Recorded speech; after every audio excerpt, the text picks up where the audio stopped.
Iron Man 2008. Introduction. Opening scene. We begin in a desert in Afghanistan where billionaire industrialist Tony Stark, Robert Downey Jr., is riding in a military convoy. He's joking with soldiers when suddenly the convoy is attacked by terrorists.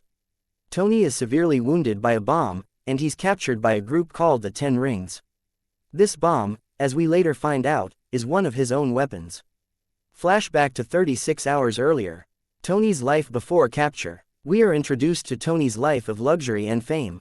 Tony Stark is the genius head of Stark Industries, a leading weapons manufacturer. He's charismatic, reckless, and enjoys a playboy lifestyle. We meet his loyal assistant, Pepper Potts Gwyneth Paltrow, and his military friend, Colonel James Rhodes Terrence Howard.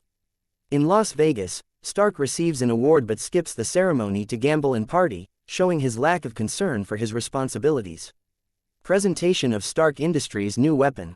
Demonstrating the Jericho missile, Tony flies to Afghanistan to demonstrate Stark Industries' latest creation, the Jericho missile. After a flashy and successful test, Tony is ambushed and captured by the Ten Rings. He wakes up in a cave with a car battery attached to his chest. Fellow captive drive. Yinsen Sean Tobe explains that shrapnel from the explosion is moving toward Tony's heart, and the battery-powered electromagnet is keeping him alive. Tony's transformation begins. Forced to build weapons for the Ten Rings. The Ten Rings demand that Tony builds a Jericho missile for them. Instead, Tony and Yinsen secretly develop a plan to escape. Tony builds a miniaturized arc reactor, a powerful energy source to replace the car battery in his chest, which can also power a suit of armor. Yinsen helps Tony construct the first Iron Man suit in secret, a bulky, makeshift armor designed to help them break out of the cave. The escape. Tony dons the Iron Man suit, fights his way through the terrorists, and escapes, though Yinsen sacrifices himself to buy Tony time. Tony destroys the weapons the terrorists had and flies off, though he crashes in the desert. He's rescued by the US military and returns home, a changed man.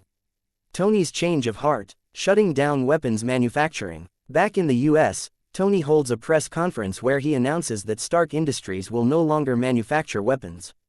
This shocks his business partner, Obadiah Stane, Jeff Bridges, and the board of directors. Stane tries to talk Tony out of it, but Tony is adamant. He's seen firsthand the destruction his weapons cause and wants to make a change. Building the Iron Man suit. Perfecting the suit. Tony refines the arc reactor and begins designing a sleeker, more advanced version of the Iron Man suit in his workshop, with the help of his AI assistant, Jarvis, voiced by Paul Bettany. We see the iconic montage of Tony testing various suit functions, from flight stabilizers to weapon systems, adding to his vision of a powerful, technologically advanced exoskeleton. This is where we see the red and gold suit come to life.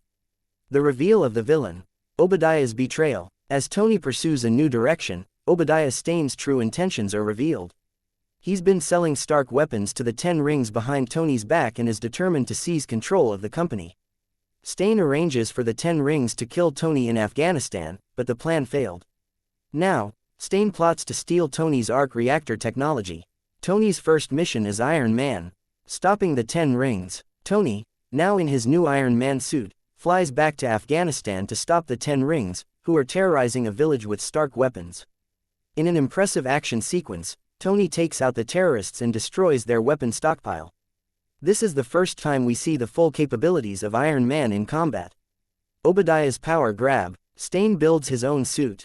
Obadiah, realizing Tony's invention is revolutionary, decides to create his own suit of armor using Tony's technology. He steals the arc reactor from Tony's chest, leaving Tony to die, but Tony manages to retrieve his older, less powerful arc reactor to survive. The final battle. Iron Man vs. Ironmonger. In the climactic showdown, Tony confronts Obadiah, who now wears a massive suit of armor called the Ironmonger. The two engage in a brutal battle in and around Stark Industries. Tony is at a disadvantage due to his weaker arc reactor, but with the help of Pepper, who overloads the arc reactor powering Stark Industries, Tony manages to defeat Obadiah, killing him in the process. Ending. Tony's bold move. After the battle, Tony holds another press conference. Despite being given a cover story to protect his identity, Tony boldly declares, "I am Iron Man," revealing his superhero persona to the world. Post-credits scene. In the post-credits scene, Nick Fury, Samuel L. Jackson, director of S.H.I.E.L.D., approaches Tony at his home, mentioning the Avengers Initiative, hinting at the larger Marvel Cinematic Universe to come.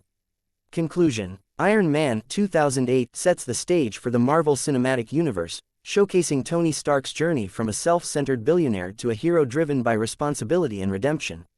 The film ends with the world knowing who Iron Man is, marking the beginning of a new era for both Tony Stark and superhero cinema.